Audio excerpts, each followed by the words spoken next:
In the chilling, hyper-ambitious atmosphere of Stalinist Moscow, a grand architectural vision was born, the Palace of the Soviets, Dvoretz Sovetov.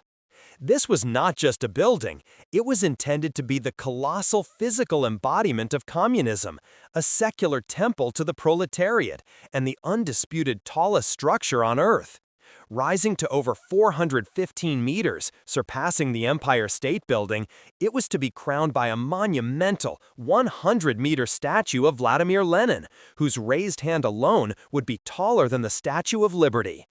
This was an architectural project defined by gigantism, designed not merely to function, but to politically dominate the entire city skyline, projecting Soviet power across the globe.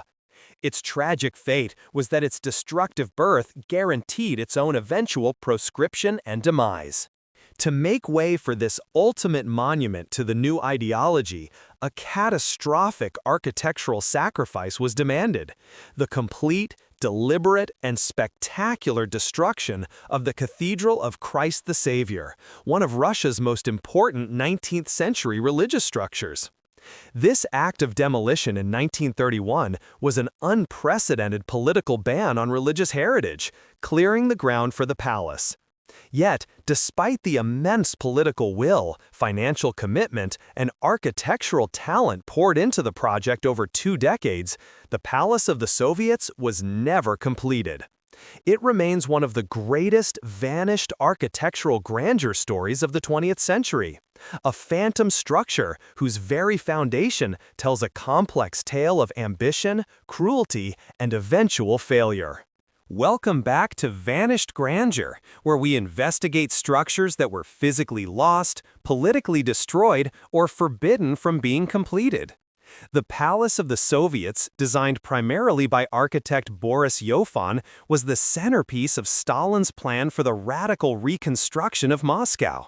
The design was a wedding of American skyscraper technology and classical monumentality, evolving from initial, more restrained concepts into a multi-tiered wedding cake of steel and marble, culminating in the massive figure of Lenin. This building was meant to be the world's functional capital of socialism, housing the Soviet parliament and enormous halls for mass political gatherings. The sheer scale was intended to be architecturally overwhelming, asserting the dominance of the party above all else. The architectural contest for the palace, launched in 1931, drew hundreds of entries from leading international architects, including Le Corbusier and Walter Gropius.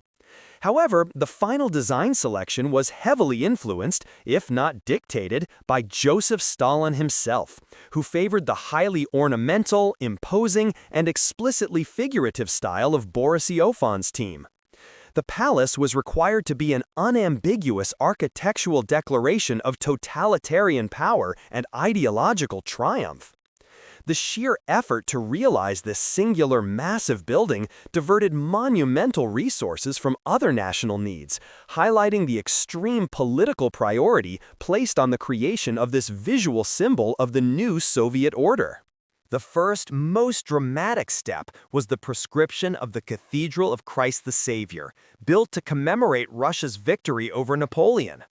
On December 5, 1931, the massive church, whose dome rivaled St. Peter's in Rome, was obliterated with explosives. The demolition, ordered by the state, symbolized the complete rupture with Russia's imperial and religious past. This act of architectural violence was necessary because the palace was intended to occupy the exact sacred location. The removal of the cathedral was the single greatest example of an ideological ban placed upon a piece of national architectural heritage in the 20th century. The engineering challenges for the palace were immediate and immense. The site, near the Moskva River, was geologically unstable, with underlying soft soil and flowing water. The foundation, begun in 1937, was a complex structure of concrete and steel piles designed to support the immense weight, estimated at over 1.5 million tons, of the colossal skyscraper. The construction of the massive circular foundation pit required draining the waterlogged soil and extensive deep pile driving, an engineering marvel in itself. This logistical effort was designed to create the architectural bedrock for the world's tallest building. The design involved a complex skeleton of high-grade steel, unprecedented in its scale for a building of this type. The massive steel structure was intended to accommodate the main hall, capacity 21,000 delegates, and the smaller assembly halls, all supporting the gigantic vertical core that led up to the statue of Lenin. The steel was highly specified, using innovative welding techniques to ensure structural integrity at extreme heights. The entire construction was a colossal, heavy piece of engineered propaganda, a monument to Soviet industrial might and architectural capability. By 1941, the foundation was complete, and the steel framework for the lower tiers was largely erected, reaching approximately 100 meters in height. The outbreak of the Great Patriotic War, WW II, brought the project to an abrupt halt. The massive quantities of high-grade steel earmarked for the upper levels were immediately salvaged and repurposed for military needs, primarily for anti-tank barriers and vital railway bridges. This diversion was the first irreversible failure of the palace. The steel framework, originally intended to project Soviet strength, was literally dismantled to defend the state. After the war, the project was technically still alive, but never regained its momentum. The huge costs, coupled with the shift in architectural taste towards less ornate, more functional socialist classicism, led to its quiet abandonment. The original architect, Boris Iofan, was tasked with scaling down the design, stripping away some of the exterior ornamental ambition. However, the political will had shifted. The sheer magnitude of the project, which had once been its strength, became its greatest weakness, rendering its completion economically and politically forbidden in the post-war climate. The huge circular foundation pit, originally prepared for the palace's base, remained as the most prominent architectural feature of the site. After years of abandonment, Nikita Khrushchev decided on a pragmatic yet architecturally ironic solution. The foundation was converted into the Moskva pool, the largest outdoor heated swimming pool in the world. This was the final, definitive proscription of the palace of the Soviets. The monument to Stalinist totalitarianism was replaced by a circular pool, a symbol of Khrushchev's move towards a less austere, more public-focused Soviet life. The political shift was literally inscribed onto the ground. The Palace of the Soviets remains a fascinating case study in vanished grandeur.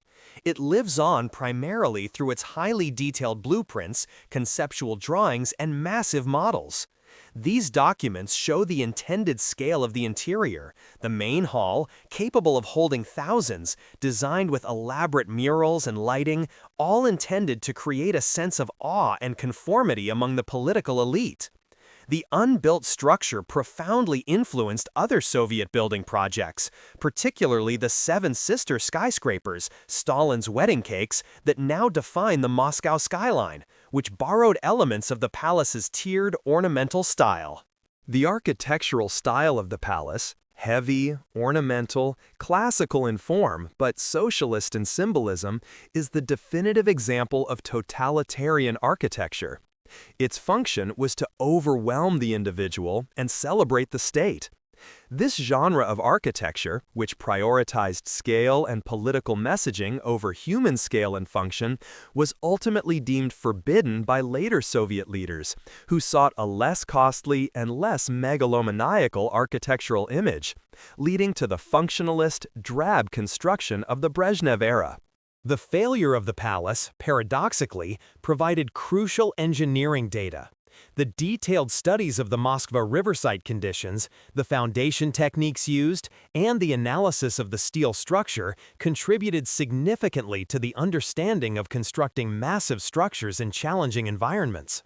The palace, though never realized, became a vast, involuntary architectural laboratory whose lessons were applied to later successful Soviet megaprojects. The final chapter of the site's architectural history arrived after the collapse of the Soviet Union. The Moskva pool, deemed too costly and lacking historical significance, was closed in 1994. In a monumental act of historical and architectural reversal, the Russian Orthodox Church secured permission to rebuild the Cathedral of Christ the Saviour. The new cathedral, completed in 2000, stands as an almost exact replica of the original, built on the same spot, confirming the final and complete prescription of Stalin's Palace of the Soviets. The rebuilding of the cathedral is an act of architectural anastylosis and a powerful political statement. It erased the symbol of the totalitarian regime, the pool, and restored the pre-Soviet architectural memory, effectively healing the scar left by the original demolition. The circular foundation of the palace became the foundation for the new cathedral, a profound architectural reversal where the failed symbol of atheism was replaced by the symbol of religious revival, literally built upon the ruins of its own destructive ambition. While the palace was never built, the image of the colossal Lenin atop the structure remains one of the most powerful icons of Soviet architectural history. The sheer audacity of the vision, a statue taller than a building, continues to fascinate. The unbuilt Lenin statue became a symbol of unrealized communist ambition, a forbidden dream that could not be sustained by reality or economics, but which permanently altered the trajectory of 20th-century monumental architecture.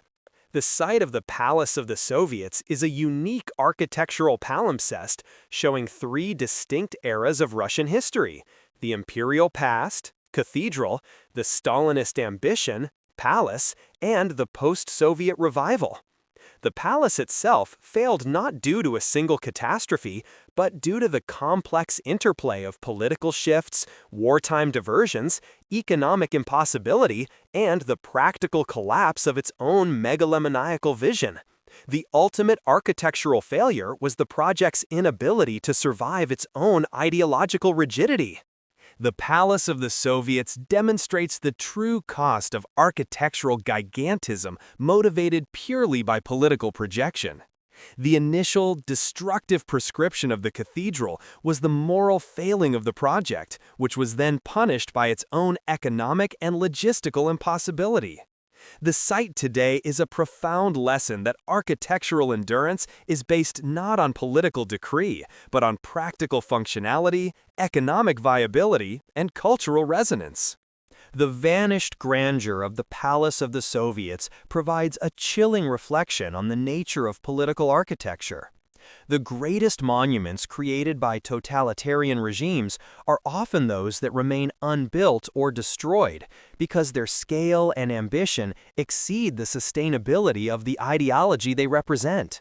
The Phantom Palace remains a potent reminder of an architectural dream that, though designed to be eternal, was thankfully forbidden from completion by the tides of history. The Palace of the Soviets, a phantom skyscraper, and the ultimate symbol of failed totalitarian ambition, leaves behind a profound architectural scar and a lesson in ideological failure. If you were fascinated by this tale of political prescription and colossal engineering, be sure to subscribe to Vanished Grandeur and share your thoughts. Should unbuilt masterpieces like this be commemorated or left to fade from memory? Our next episode moves to another case of political architectural destruction in the USSR, monuments of the Ukrainian People's Republic, how the Bolsheviks erased Ukrainian modernism. We will investigate key architectural works of the 1920s that were targeted and destroyed by the Soviet regime as a deliberate act of cultural and political erasure. What other architectural monuments lost to political purges should we explore? Let us know in the comments.